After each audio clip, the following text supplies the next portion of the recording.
అన్నా పవన్ అన్నా నమస్కారం అన్నా. అసలు ఏందన్నా నువ్వు? నేను నీ గురించి చాలా తక్కువగా అంచనా వేసుకున్నానన్నా. ఆంధ్రప్రదేశ్ని ప్రపంచ పటం మీద పెట్టేసినావన్నా నువ్వు. సన్నకథ కాదన్నది. నేను ఎంతో మంది నాయకుల్ని చూసినానన్ను.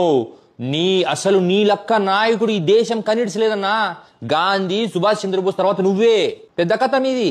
ఇప్పుడు నువ్వు నిన్న తిరుపతి నుంచి పళనికి బస్సు జెండా ఊపినావు చూడి.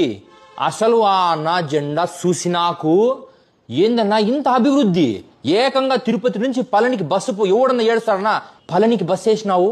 అసలు ఆ సీన్ చూసి నా ఒళ్ళు గగురుపాటు పొడిసిడిసిందన్నా. ఎవరన్నా అప్ప జగన్ అంట బొక్కలోది 1000 బొక్కలో 1088 అంబులెన్స్ ఊపినాడు. ఎవరికి కావాలన్నా అంబులెన్సులు? విజయవాడలో అప్పుడు కోవిడ్ టైంలో మూతికి బట్ట కట్టుకొని మరీ ఊపిడిచినాడన్నా. ఏమవసరం అన్నా? కోవిడ్ ఉన్నప్పుడు ఎక్కడ ఉండాలా? ఇంట్లో ఉండాలా? సంపద సృష్టి అంటే ఏంటన్నా?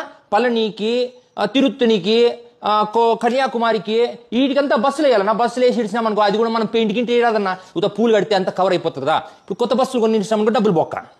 ఈ పాత బస్సులకే 2 అటుకోటి ఇటుకో దిమ్మ కట్టేసి మనం ఇడిచిచ్చినామనుకో, జనాలు పళనికి పోతారు, దేవుని దర్శనం అవుతుంది, డబ్బులు రావాలని మనం మొక్కుంటాము, డబ్బులు వచ్చాయి కదనా. ఇక్కోళ్ళ నాయకులు ఈ జగన్ మళ్ళీ పోయినసారి ఏం చేసి ఇచ్చినాడు తెలుసా?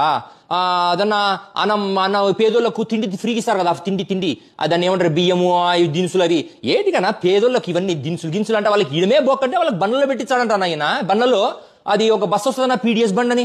ఓయమ్మ ఎన్నో అవి కూడా దాదాపు 1000 పైసలు కన్నా బండ్లు అవి కూడా వదిలిచ్చినాడు.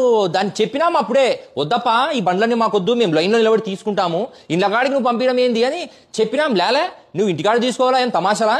ఇంటి అంటే మీకు మర్యాద ఉండదా? మాకేందన్నా మర్యాద. రోడ్డు మీద నిలబడి తీసుకుంటే ఫీల్ బాగుంటుంది కదన్నా. ఇట్లా నిలబడి భుజం మీద సంచేసుకొని వచ్చిపోయి తోళ్ళని చూసుకుంటా సరుకులు తీసుకుంటే బాగుంటుంది. జగన్ ఇంటికాడికి పంపిస్తా అంటే ఏం? అప్పుడే చెప్పినాము వద్దన్నా, మాకు పళనికి కానీ తిరుత్తనికి కానీ ఇటు శ్రీకాళహస్తికి కానీ బస్సులేనా ఫ్రీ బస్సులు.